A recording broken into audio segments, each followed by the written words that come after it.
إن الحمد لله نحمده ونستعينه ونستهديه ونستغفره ونعوذ بالله تعالى من شرور أنفسنا وسيئات أعمالنا إنه من يهديه الله فلا مضل له ومن يضلل فلا هادي له وأشهد أن لا إله إلا الله وحده لا شريك له وأشهد أن محمدا عبده ورسوله صلى الله عليه وعلى آله وصحبه وسلم تسليما كثيرا. At the beginning, we ask Allah Azza wa Jalla to unite all of us with His Prophet sallallahu alaihi wasallam, and to make all of us from those who are righteous and from those who will be in Jannah, inshallah, without any punishment. And we ask Allah Azza wa Jalla to forgive our sins, and we ask Allah to accept all our good deeds and to protect all of us, our families and our kids. Allahumma ameen. We ask Allah Azza wa Jalla to grant all of us the ability to worship Him the way that He deserves to be worshipped. And we ask Allah Azza wa Jalla to make it easy for us to navigate in this dunya in a way that pleases Allah Azza wa Jalla, and to make everything good easy for us, and to make everything bad and evil away from us. Allahumma ameen. My dear brothers and sisters, as you know, the Ummah of Muhammad sallallahu alayhi wa sallam has to understand their history. And if we can you just let the kids come and invite them to come here, because some of them, inshallah, they are adults and they are not kids anymore.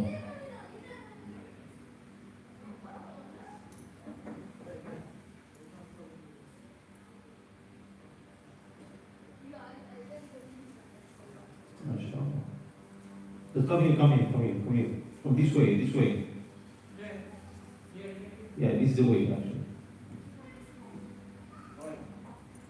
Come here. MashaAllah. May Allah bless all of you guys, and may Allah subhanahu wa ta'ala protect us from the evil of our souls. Allahumma ameen. It's a big challenge for you, I know that. When we were young too, we used to go and escape all of these gatherings and sessions, right? Because we like to play like you. But when you think about yourself in a situation to understand the purpose of you being existent here in this dunya, right? You will appreciate that when you grow old, inshallah. When you grow up, and you will appreciate this moment just to gain some knowledge about Islam. This is the best thing to do in your life. That's why the first word ever has been revealed. Which word? Abdullah. Which word has been revealed first? First word ever. The first word has been revealed upon the Prophet Muhammad sallallahu alaihi wasallam. What is the first word that has come from Jibreel alayhi salam upon him when he was in the cave of Hira, right? Ghar Hira. What was the first word that he has received from Allah Azza wa Jalla? You have to know this word. You know? Iqra. Yes, mashallah. Iqra means what? Iqra means what? Huh? Read. Right? Read. The first word was read. And subhanAllah, just to give you the value of knowledge and the significance of knowledge. So Islam is built on knowledge. There is no actually deen. The first word was not say la ilaha illallah, right? The first word was not say la ilaha illallah. First word was read, because when you read, you will know everything, right? So we ask Allah to grant all of us knowledge. That's why He said sallallahu alaihi wasallam, الدنيا ملعونة ملعون ما فيها إلا ذكر الله وما والاه وعالم ومتعلم. So the whole entire world is cursed and is cursed, and everything in it is cursed, except only what? Dhikrullah. To remember Allah Azza wa Jal. To remember Allah Azza wa Jal. And to know who Allah is, and who are you, and who you are. إِلَّا dhikrullah. وَمَا وَلَا. Everything is relevant to that. Like tasbih, salah, ibadah, right? Everything revolves around dhikrullah. Umrah, hajj, dhikrullah. Right? Subhanallah.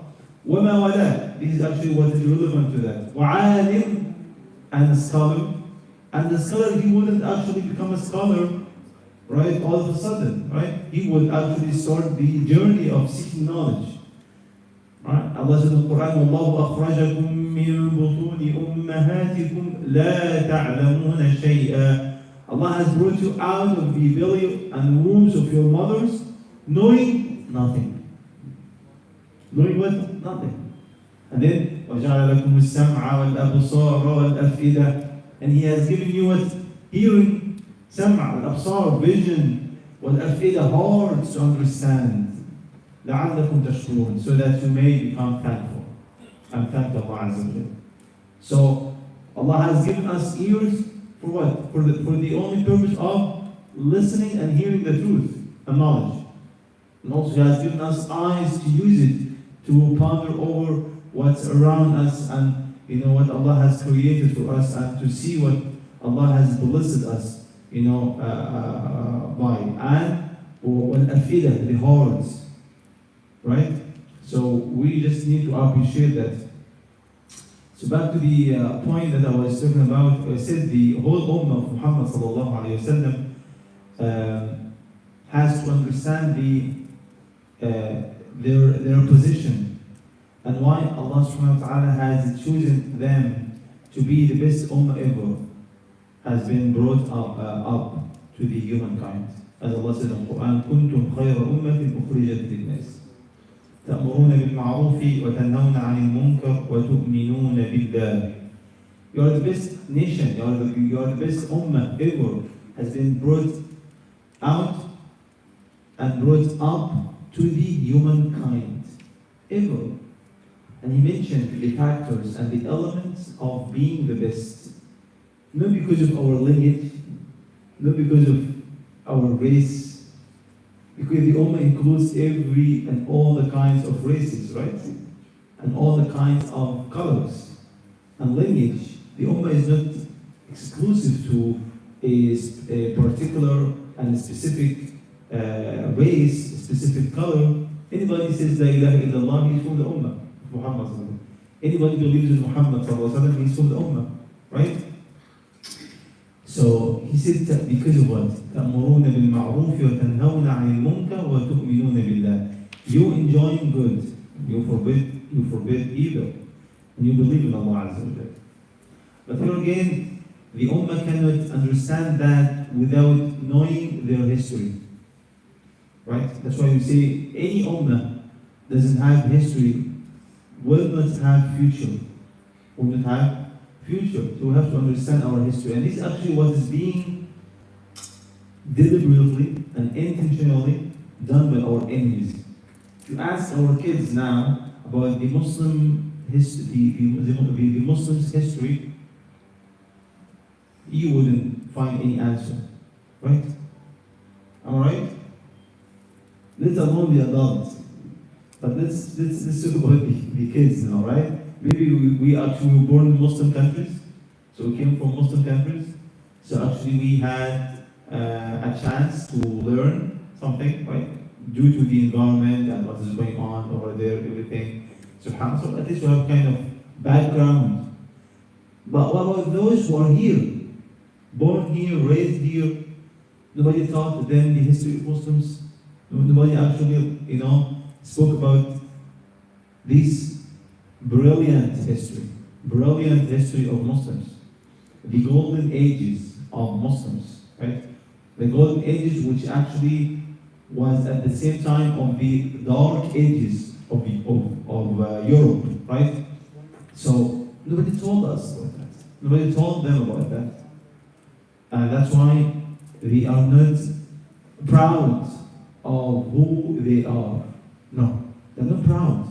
Because they think that the Ummah was born infuriated, was born weak, was born humiliated. They have no idea about anything else. They see the Ummah everywhere is suffering, is bleeding. No, there is no trace of victory, no trace of honor and dignity. Our dignity is being actually taken away from the Ummah at large. So that's why it's very important to let them know the history of Islam, the history of Muslims. That's why I started speaking about the stories of the prophets. We have started that almost a few weeks ago, almost 2 or 3 months ago, and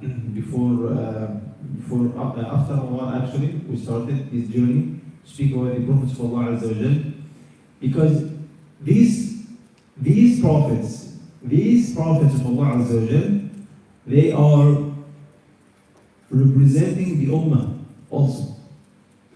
Because the Ummah are not only those who came after the Prophet Muhammad. The Ummah at large includes all of the prophets of Allah. All of them were Muslims, right? Adam was a Muslim, right? Adam was a Muslim. Sallallahu alayhi wa sallam. Nuh was a Muslim, right? And Nuh said, وَأُمِرْتُ أَنْ أَكُونَ مِنَ الْمُسْلِمِينَ. He said that Nuh alayhi salam. He said, وَأُمِرْتُ أَنْ أَكُونَ مِنَ الْمُسْلِمِينَ. I've been commanded to be of Muslims.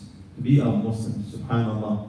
Ibrahim alayhi salam. إِذْ قَالَ لَهُ رَبُّهُ أَسْلِمْ قَالَ أَسْلَمْتُ لِرَبِّ الْعَالَمِينَ.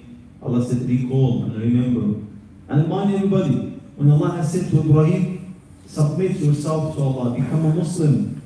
What did he say? قَالَ أَسْلَمْتُ. I submitted myself to Allah Azza wa Jalla. قَالَ أَسْلَمْتُ لِرَبِّ الْعَالَمِينَ. Right? And Yaqub alayhi salam was a Muslim, right? All of them.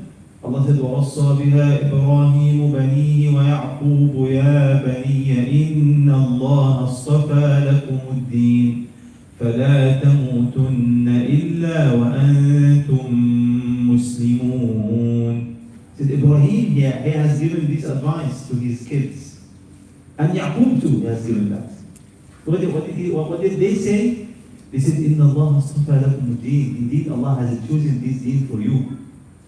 Allah has chosen this deen for you. So, do not die. فَلَا تَمُوتُنَّ إِلَّا وَأَنْتُمْ مُسْلِمُونَ. Except in a state of Islam. Do not die except as Muslims. Subhanallah. Right? That's what he said, Yaqub alayhi salam. And also Musa alayhi salam. Musa alayhi salam, he was a Muslim. قال يا قوم إن كنتم آمنتم بالله فعليه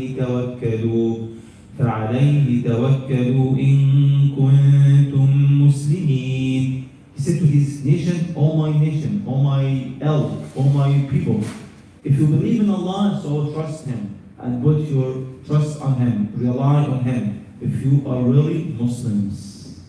فقالوا على الله توكلنا ربنا لا تجعلنا فتنة للقوم الظالمين. Subhanallah. Isa alayhi salam was also Muslim. Sallallahu alayhi wa sallam. Right? وإذ أوحيت إلى الحواريين أن آمنوا بي وبرسولي قالوا آمنا واشهد بأننا مسلمون. Allah said, I have inspired.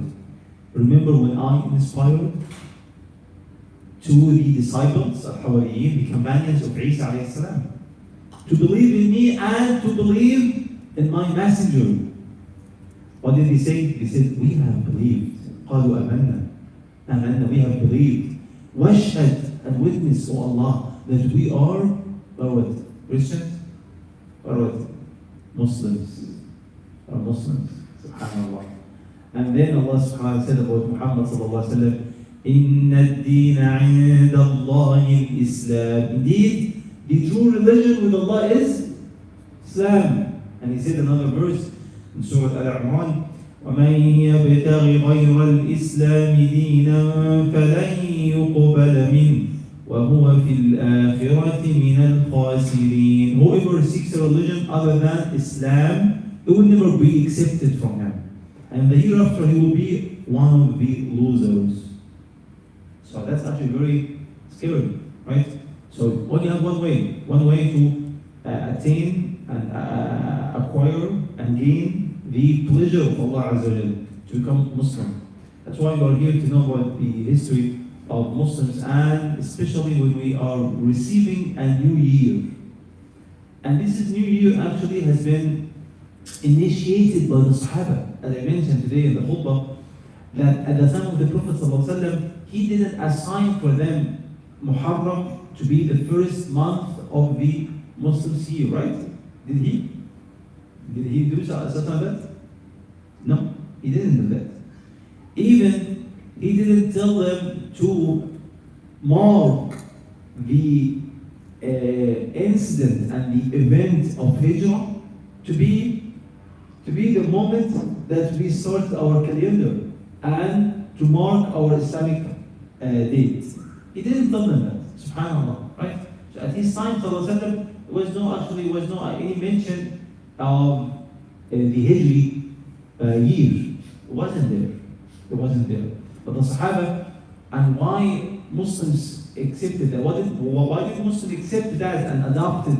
And why did they adopt this Islamic calendar from the Sahaba? You know why?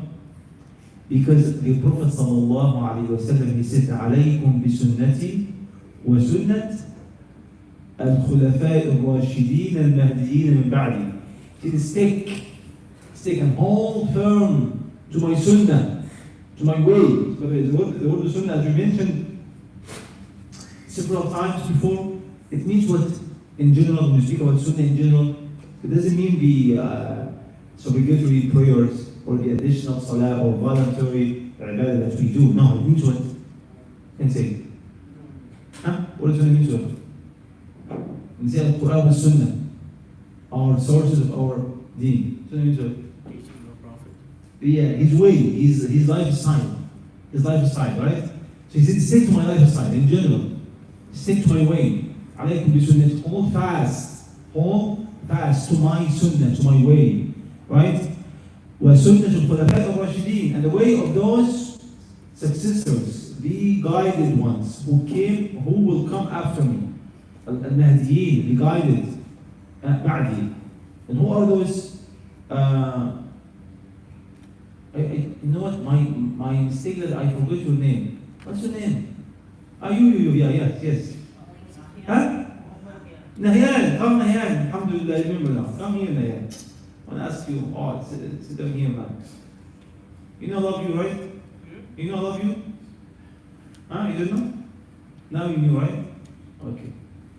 So, who are the Khulafa al-Rashidin? Before you answer, because I know you know, right? Who are the Khulafa al-Rashidin who came after the Prophet sallallahu alaihi wasallam? Who are those Khulafa? You know Khalifa bin Suwad? You know Khalifa bin Suwad? Khalifa bin Suwad. Khalifa bin Suwad. Huh? Who knows? Kids? Who knows? Huh? Khalifa bin Suwad, the successor, like the one who comes after the deceased king or ruler. When a ruler dies, the one who comes after him, he's his successor, right? He's his successor, his Khalifa, who comes after him, right? So, Al-Khulafa al-Rashidin, when the Prophet ﷺ passed away, who came after him and became a Khalifa? Huh? How many of them? Very basic question, right? How many Khalifa do we have in Islam? Who can say? You know? Oh, okay. Who knows? You know? Abdullah. Yeah, you know Muhammad Ibrahim. 4 Khalifa? 4 only? Huh? Only 4? How many? Do you know? 2? Astaghfirullah. 5? Okay, who are they? Who are the Khulafa? Those Khulafa actually is very important to know them, because he said, sallallahu alaihi wasallam, follow me and follow the sunnah of the Khulafa who will come after me. And I'm going to mention why. So Al-Khulafa al-Rashidin, they are, the final word, they are 5 guys. 5 Khulafa. 5. The first one, Muhammad Ibrahim, first one after the Prophet died. Who was the first one who ruled Muslims? It's easy. You got that in Sunday school. What was the first one? Okay, who was the first one? I don't know. The first one. The one who came after the Prophet Muhammad as a leader.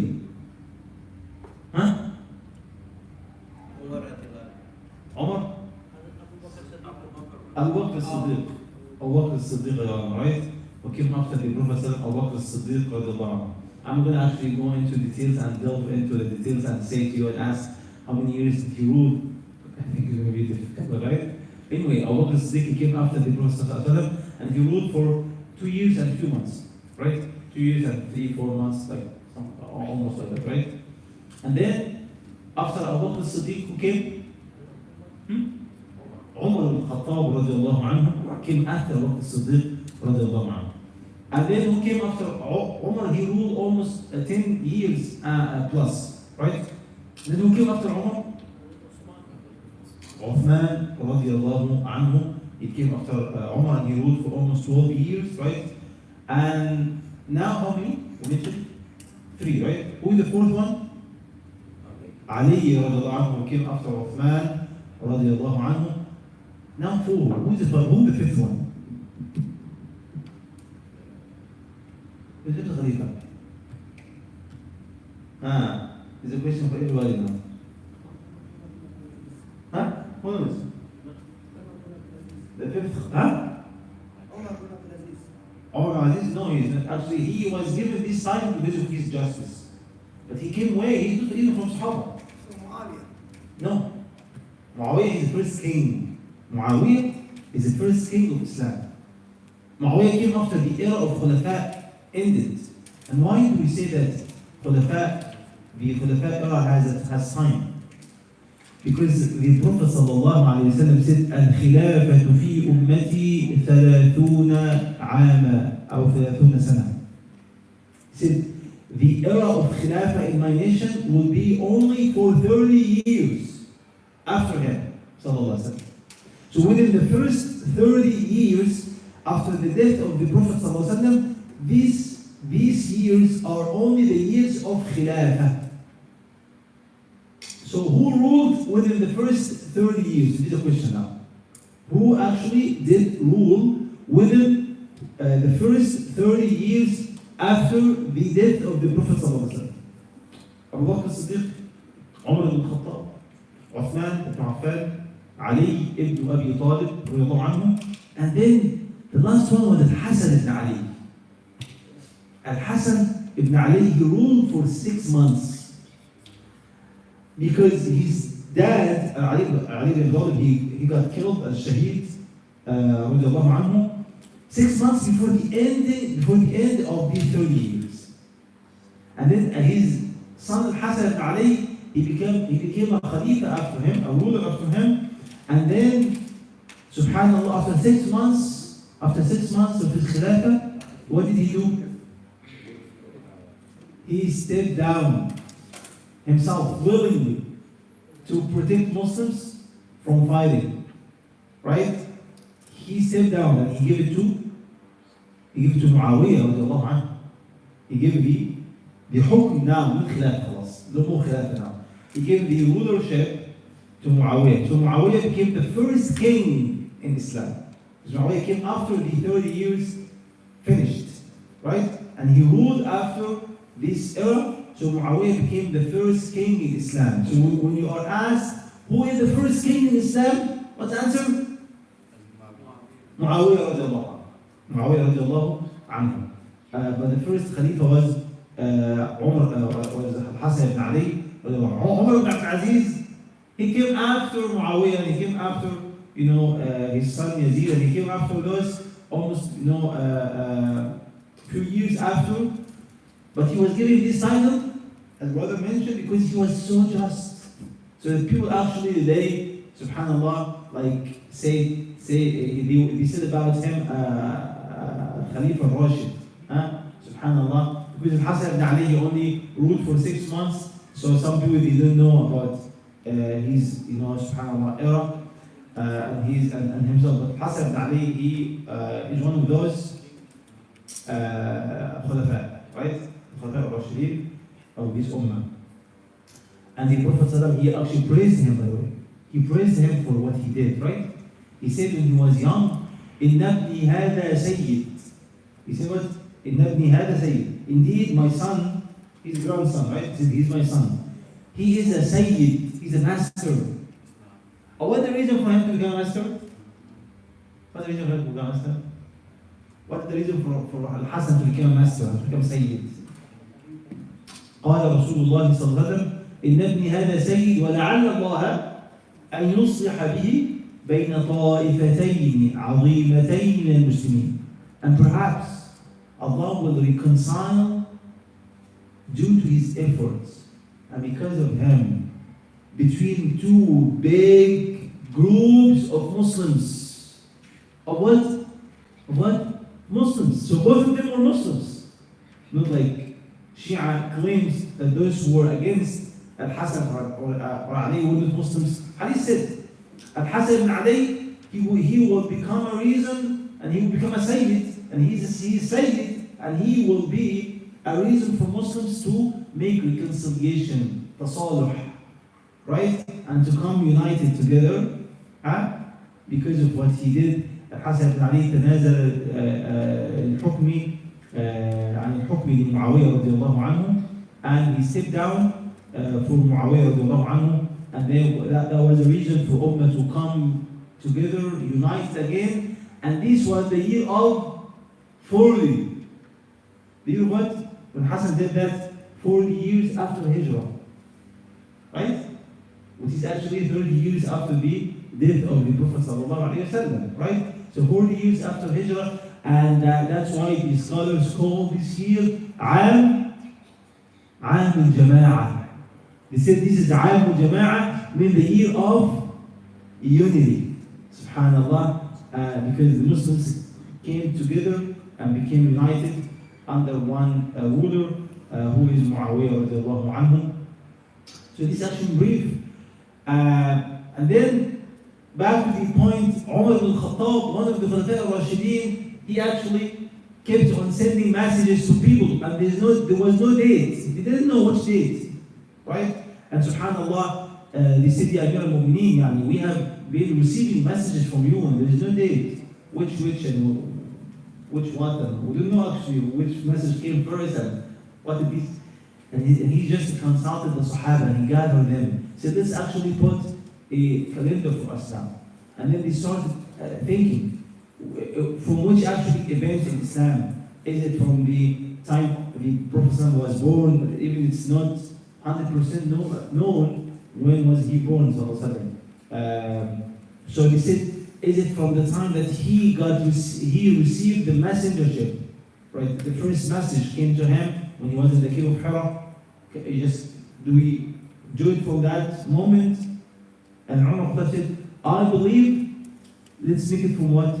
I believe that the point and the moment of Hijrah is the best moment to start our calendar from.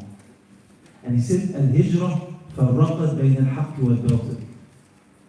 The Hijrah made a distinction and distinguished between the truth and the falsehood.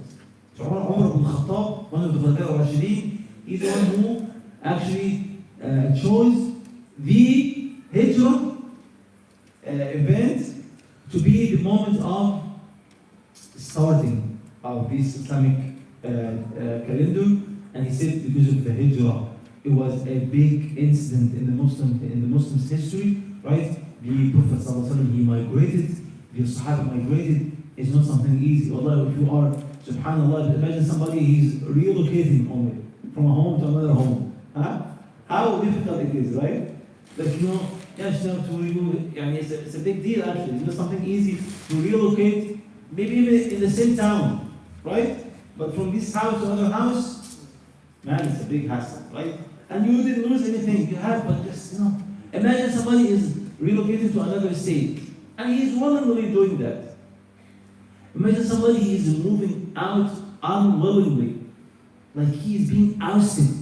He's being ousted. He's being pushed to get out of this city, and no hope for him to come back. No hope for him to. He didn't know at that time will actually they come back or no, right? They didn't know. So it was very challenging commandment from Allah Azza wa Jal for those who migrated.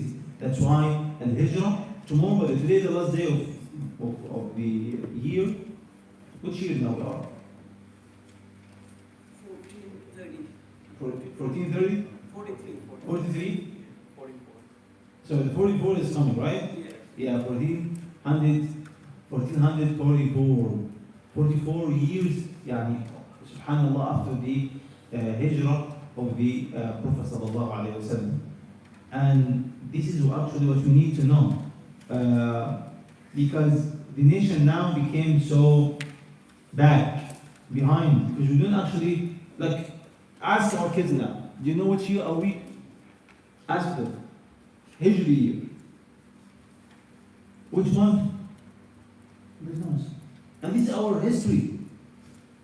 And subhanAllah, you know, by the way, the Sahaba, when they were consulting, they said to Umar ibn Khattab, let's do it from the same calendar of Rome. He said no. He didn't want to do that. He said we have to have our own unique calendar. He didn't actually be following and to follow the other nations. He said no. We don't imitate them. Right? But subhanAllah, nowadays you see now, we even forget our calendar and we just only know that for Ramadan and for seasons. But we don't use it. We don't use it. Right? SubhanAllah, this is out of the, deterioration and what happened to the nation in general. We are defeated, right? And this is something actually very sad. But anyway, Umar al-Khattab, he started that. And then he asked the Sahaba, which month should we start the year? What is it actually known? Now, which month now we have? The first month in the Islamic year? Muharram. It's coming tomorrow, inshallah. Harvest tomorrow. It's already started. Started already. Tonight, first night. First night of Muharram, right? So Muharram. But who actually said that for Muslims? Umar al-Khattab also. They said, let's make it Ramadan first. Sahaba said, let's make it Ramadan. Ramadan to be the first month. Now Ramadan, which month Ramadan now? Which month Ramadan? In the Islamic calendar. Which month? Yeah, I know, but just kids. Yeah, which month? 6. Huh? Which month Ramadan? Ramadan, which month in the Islamic year? Nahyan. You don't know Nahyan? Huh? Which month Ramadan? In the Islamic, year, which month Ramadan actually falls? April. Yeah, this year it was April. Huh? Ramadan is the 9th, as brother said.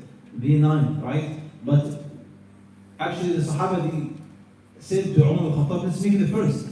He said no. Why? Why did he choose actually Muharram? I mentioned that today. You came to the khutbah today? You prayed here? Yeah, I came here, but I was a little late. A little late? You didn't hear this point? Why did Umar al-Khattab choose Muharram to be the first month of the year? It's actually kind of information we need to know because this is our history as Muslims. I know it's basic, but we need to know that. Huh?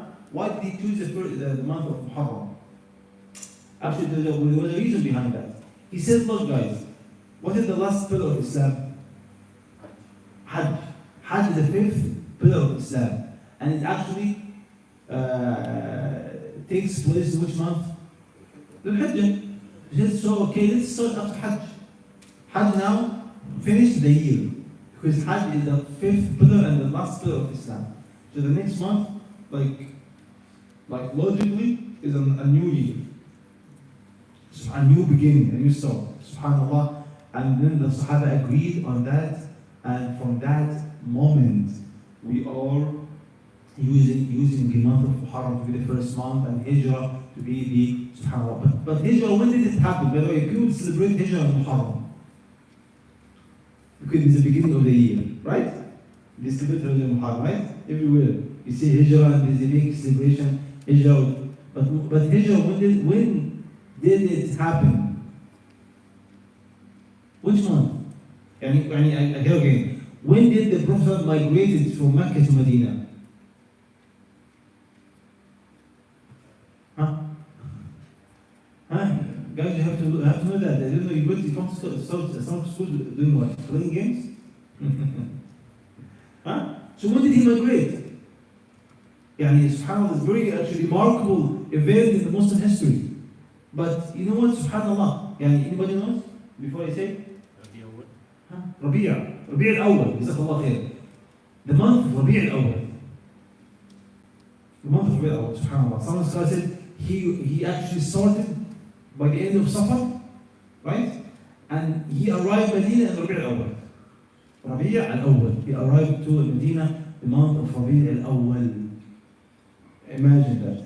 So now, those who like to celebrate, we say, guys, we don't celebrate, nobody celebrated before, right? None of the Sahaba celebrated, none, right? But just we need to know these pieces of information. So, yes, it was in Rabi' al-Awwal that this actually happened, and we mentioned, subhanAllah, it was a very significant event. The Prophet said he distinguished between the truth and falsehood. And those who actually were so serious and they were so truthful, they left their homes. By the way, even the Sahaba, after they left their homes and they migrated from Mecca to Medina, even after the opening of Mecca and after the conquest of Mecca, they didn't get anything back. Right? And the Prophet said to them, it's not right and it's not permissible for those who migrated. لا يقيم المهاجر في مكة بعد قضاء نسكه فوق ثلاث. It's not right and it's not permissible for the one who migrated from Mecca to Medina, right? And even after the conquest of Mecca, and Mecca now had become a Muslim city, it's not right for him to stay there after he finishes his Hajj or Umrah more than 3 days. And خلاص, they actually were banned from staying at Mecca and taking Mecca as a place of residence after that.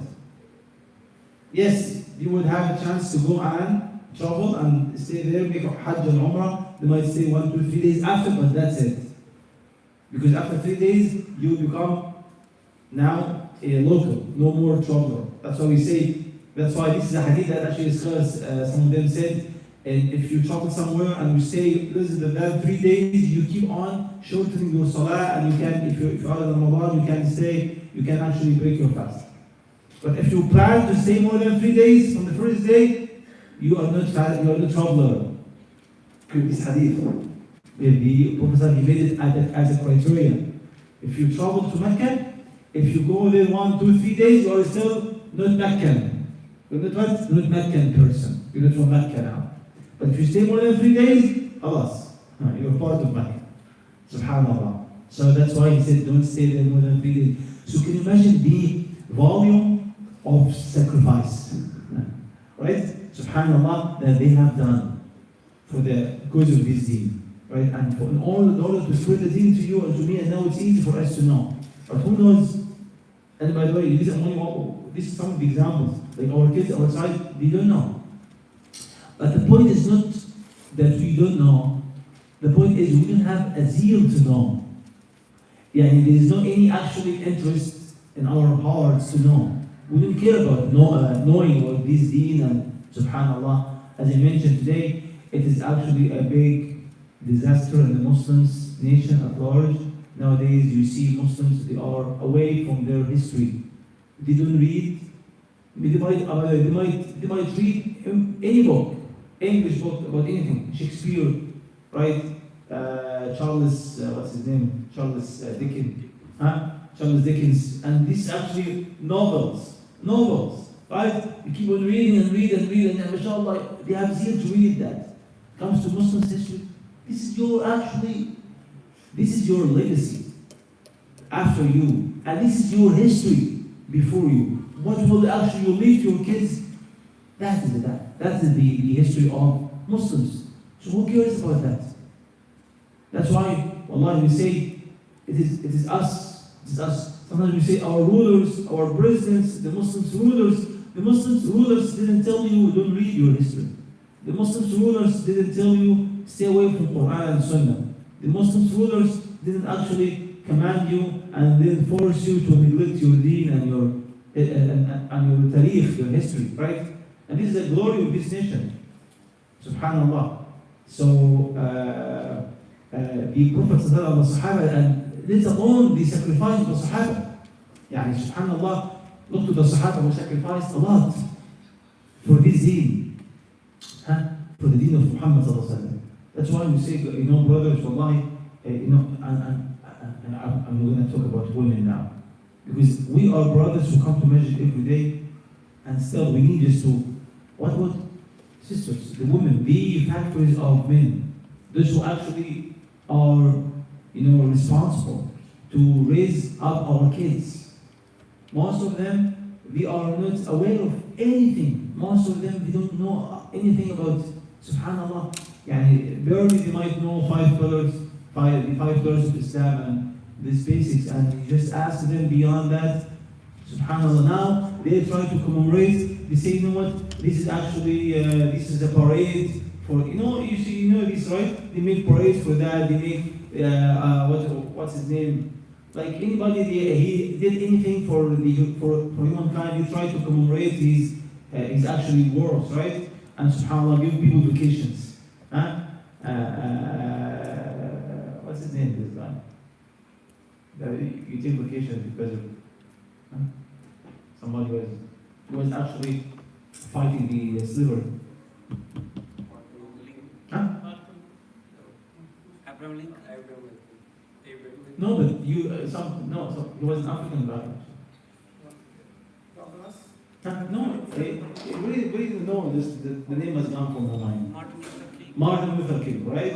And you actually this Martin Luther King, right? SubhanAllah. What he did for Muslims, for humankind, what Islam did, what Muhammad Sallallahu did, when actually he said, this is actually maxim, and we put this, subhanAllah, maxim, there is no preference for Arabs over non-Arabs, and there is no preference for white over black, nor black over white, nor red over white, and he mentioned that Sallallahu, except only, what did be only, subhanAllah, let me say, righteousness, that's it. Said لا فضل العربيين على عجمي ولا عجمي على عربي ولا أبيض على أسود ولا أسود على أبيض إلا بالتقوى. Only righteousness. He put that, but we forgot that. And kids don't even mention that. We don't recall this. Right? SubhanAllah, he put it sallallahu alayhi wa sallam from the very beginning. And he said about slavery, SubhanAllah, he said whoever has slaves, he has to feed him from the same food that he eats. And he has to give him from the same clothes that he wears. Imagine that. To the Sahaba, imagine a king, and he has slaves, a Muslim king. He had no more slavery. He had to feed his slaves from the same food. And if he wears like suits, he has to let his slave wear suits. And that Sahaba did that.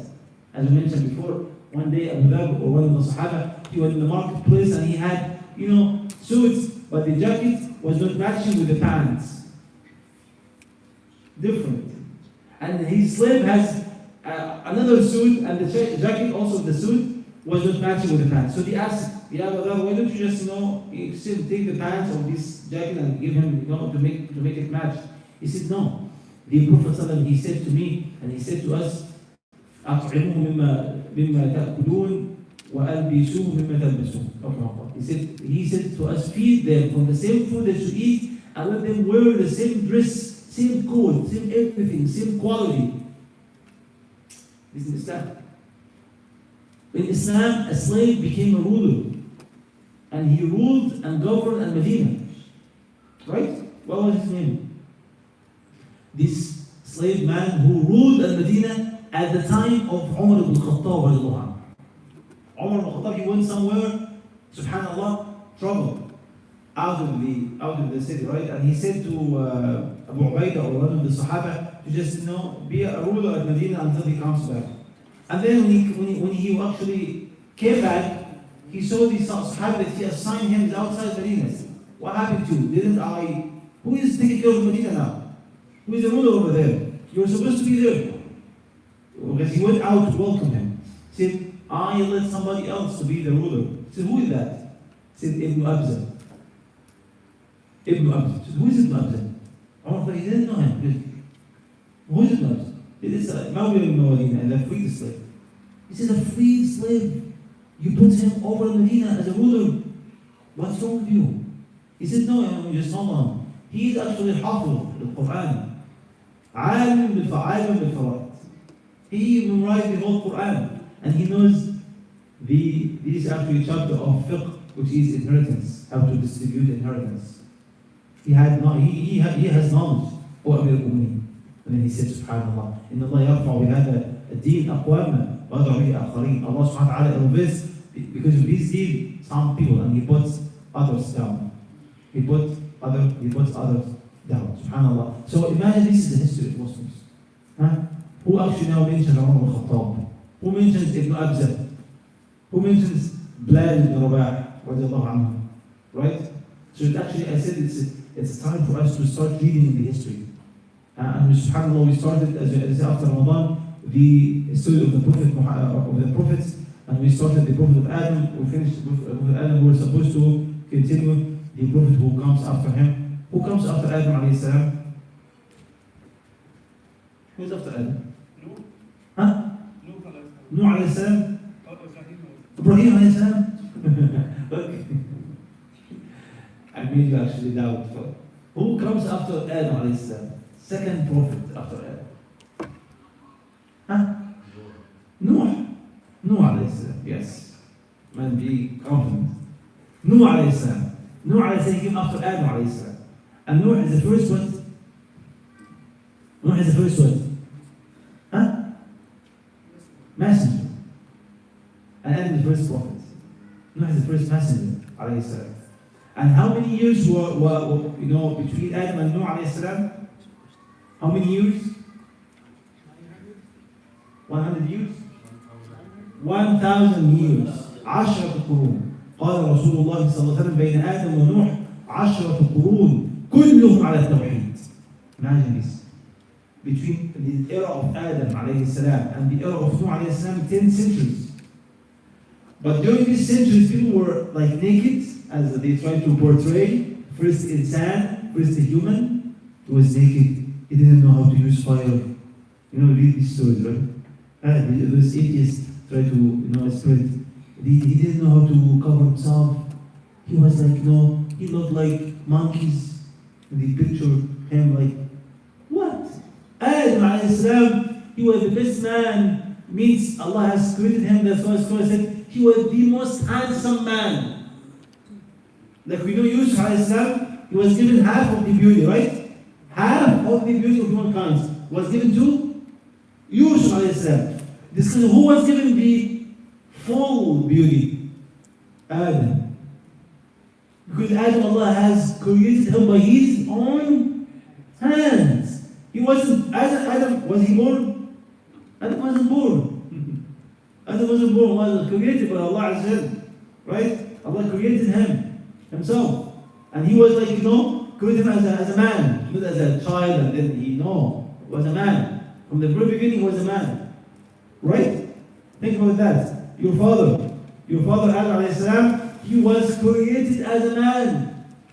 And who created? Allah, by his own hands. That's why when Iblis was talking to Allah Azza wa Jal, saying to Allah, oh Allah, ana khayrun min.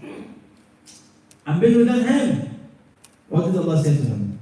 قال ما منعك أن تسجد لما خلقت بيدي. What did stop you? What did prevent you to make sujood to the one that I have created by my own hands? It's a preference for Adam. Something, a privilege. Something he has gotten. Nobody else has, subhanAllah, gotten that. Adam alayhi salam. So imagine somebody who was created by Allah, was fashioned by Allah Azza wa Jal by his own hands. And then the first 10 centuries after Adam alayhi salam, people were what? Muwahidun, Muslims. قال كلهم على التوحيد. 10 centuries. People used to say in these centuries, La ilaha illallah. They were Muslims. Imagine that. Knowledgeable. knowledgeable people, knowing who Allah is, His qualities, Muslims. So Muslims were the first inhabitants of this earth. Muslims were the first inhabitants of the earth, of this planet. Muslims كلهم على التوحيد, subhanallah. Right? And then the shirk started because of what? Because of those, people who made pictures and statues, right, of humans, and then subhanallah, a generation came after that, and they started worshipping these idols. So the first thing that happened on the earth is idol worshipping, right? Because of overpraising the righteous people. So they were righteous people. Allah mentioned in the Quran, Surah Nuh, Wad, Suwa, Yaghut, Yaruq, wa Nasr. Were 5 righteous ones were righteous, and then they died all of a sudden, almost at the same time. And then the people got, depressed, and they said, you know what? Shaitan came to them and he went to them and he said, guys, in order to remember them, you have to make statues for them, like their pictures, and to keep it somewhere so that whenever you see them, you go and worship Allah like them. But the Shaitan steps. That's why I said, don't follow the footsteps of Shaitan. So he did what? Yes. And he didn't worship them. They only used to go and look, oh, mashallah, they were, mashallah, dedicating their life for Allah. Let's go and do like them. And then those people died. Another generation came after them. Another came after them. And then they said, and they looked and said, we believe our fathers, they used to worship them. Let's worship them. Subhanallah. And then Nuh was sent to let them stop, and they didn't accept that. We are going to speak about this story, inshallah, of Nuh in details next week, inshallah, right? Nuh but tonight I'd like actually to give you kind of a synopsis on what we should do as Muslims. Read in your history, read about the prophets of Allah, read about the Sahaba, read about the, those who established the deen of Allah, those who were the leaders, the pioneers of this ummah, those who worked so hard in order to spread the deen of Allah, in order to spread justice. Wallahi, stories, and all of these stories are authentic. We don't actually bring any fabricated story. We are not doing that, and we don't do that because we have whatever we have from the authentic sources are way enough for us to, inshallah, discipline ourselves and to be proud.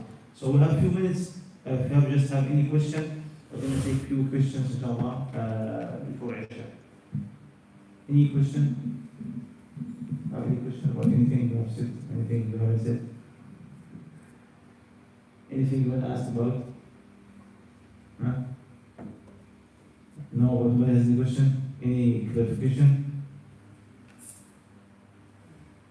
If you don't ask, someone will ask you.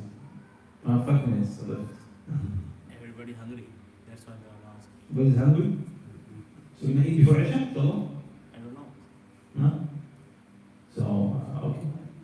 So we ask Allah to make it easy and to forgive our sins. جزاكم الله خيرا. سبحان الله وبحمدك أشهد أن لا إله إلا أنت أستغفرك وأتوب إليك. السلام عليكم.